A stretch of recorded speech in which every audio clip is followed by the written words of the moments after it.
Have you ever wondered why some people, despite having average IQs, seem to thrive in every room they walk into, while others with sky-high intelligence struggle to connect, to lead, or even to find peace within themselves?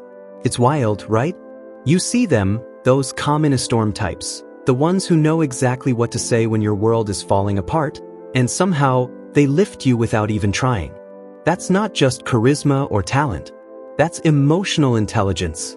And let me tell you something that might surprise you. Your success, both personally and professionally, depends on EQ far more than it does on IQ. And no, that's not a fluffy, feel-good idea. It's backed by science.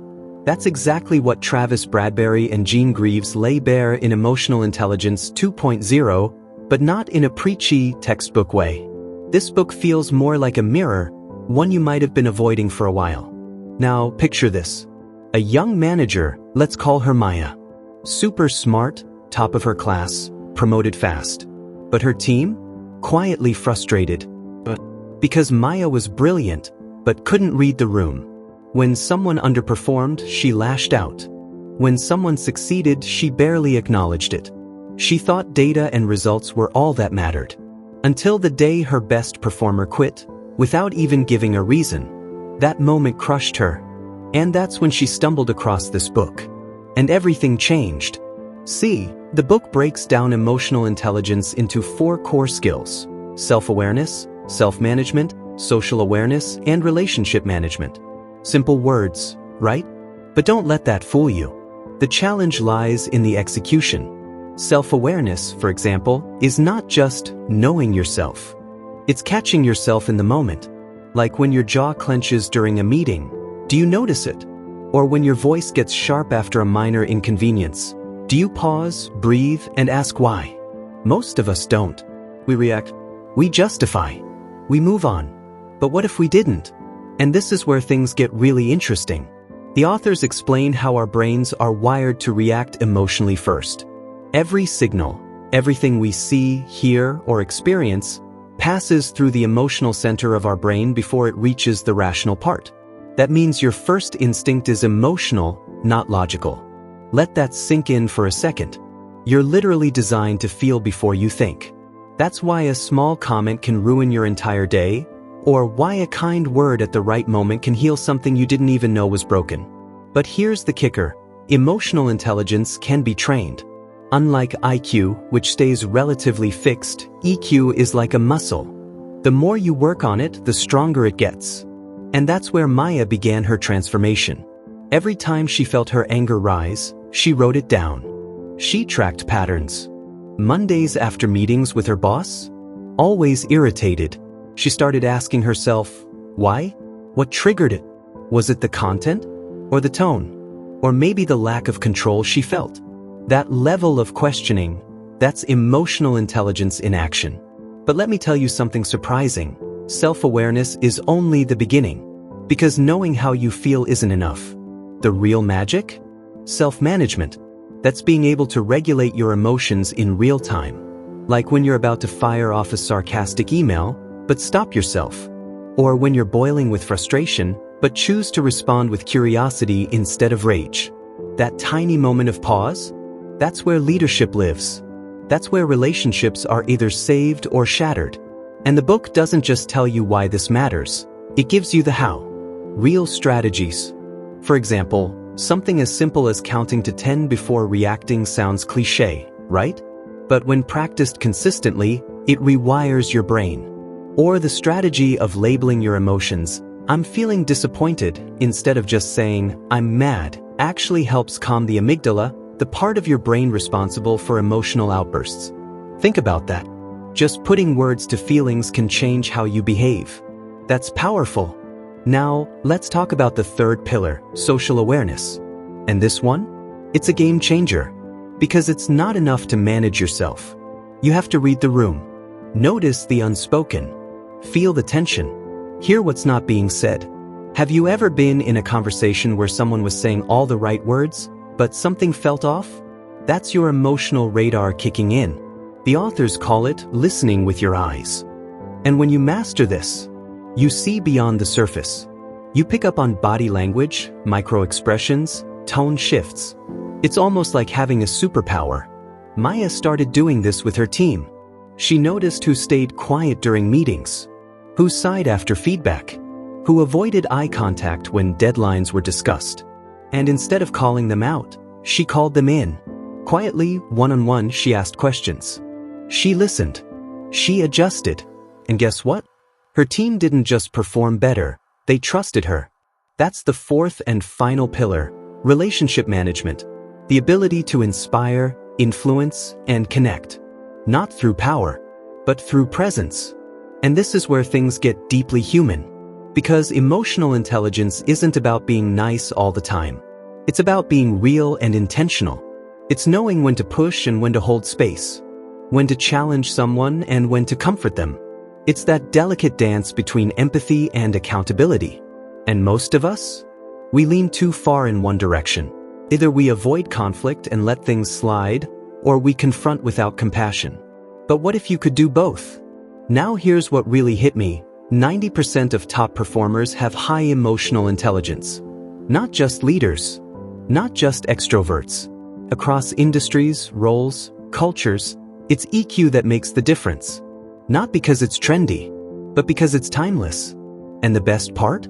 You don't have to be born with it. You build it. Day by day. Interaction by interaction. Mistake by mistake. So as Maya's story unfolds, you realize it's not about perfection. It's about progress. It's about choosing to pause before reacting, to listen before assuming, to feel before fixing. And in doing so, you don't just become a better leader or teammate, you become a better human. Now imagine this. 6 months after Maya began her emotional intelligence journey, something unexpected happened. Her team nominated her for a leadership award. Not because she suddenly became perfect, but because she changed. One team member even said, "She listens now." Like really listens. You can feel it. That's when you realize emotional intelligence isn't about grand gestures. It's about the small shifts. The daily choice to be just a little more present, a little more aware, a little more intentional. But here's a twist that caught me off guard. Most people think they're emotionally intelligent. The data says otherwise. The authors share a staggering insight. Only 36% of people can accurately identify their emotions as they happen. That means most of us are flying blind, driven by emotions we haven't even named. We feel anxious but call it stress. We feel hurt but mask it with anger. We feel insecure but lash out with control. So how can we change something we haven't even noticed? That's why this book doesn't just inspire, it equips. It comes with an actual emotional intelligence appraisal test, and based on your results, it offers personalized strategies. Not one-size-fits-all fluff, but targeted action plans. For example, if your self-management score is low, it might guide you to start journaling moments when your emotions override your logic. Or if your relationship management is lacking, it'll nudge you toward honest conversations you've been avoiding. And slowly, layer by layer, your emotional muscle grows. There's a powerful moment the authors describe, where a professional had everything on paper: high performance, sharp mind, great credentials. But his inability to handle feedback cost him his job. And it wasn't about the feedback itself. It was his emotional reaction to it. He took it personally, got defensive, and burned bridges without even realizing it. That moment right there, it's a reminder that emotional intelligence isn't just about being nice. It's about being adaptable, taking responsibility, responding instead of reacting. But let me leave you with something even more personal. Think of someone in your life right now who drains you. Maybe they criticize, explode, manipulate, or just never listen. And now think of someone who, even in chaos, makes you feel safe, heard, valued. That difference you feel between the two? That's emotional intelligence. One lacks it, the other lives it.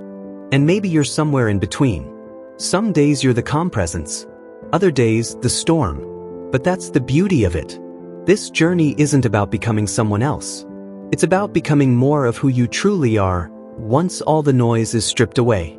Once you stop being run by habits, triggers, and emotional reflexes, and start leading yourself from a place of clarity. Emotional intelligence is not a buzzword. It's not soft. It's not optional. It's the quiet force behind every meaningful connection, every repaired conflict, every difficult truth told with love, and every leader who lifts others without needing the spotlight. And as you walk away from this book, you might not remember every technique or stat, but you'll remember how it made you feel. And maybe, just maybe, the next time you feel that rush of anger or awkward silence in a room, or moment where someone needs you to just be present, you'll pause. You'll choose. And that tiny, invisible choice? That's emotional intelligence. In real life. In real time. And honestly, in a world that's constantly screaming for attention, the ability to connect, to really see someone, including yourself, is the quiet superpower we all need. Feel like you're meant for more, but don't know how to get there? You're not alone. Every success story starts with doubt and a spark. The Self-Made Millionaire, Zero to Wealth isn't just a book. It's your roadmap to purpose, confidence, and success, built on real lessons from real millionaires. One reader said, "It didn't feel like a book. It felt like my future talking to me." Inside, you'll find the exact mindset and principles used by the world's most successful people. No fluff, just real, life-changing wisdom. Ready to take the first step? Get it 100% free. Just subscribe and comment "book" below.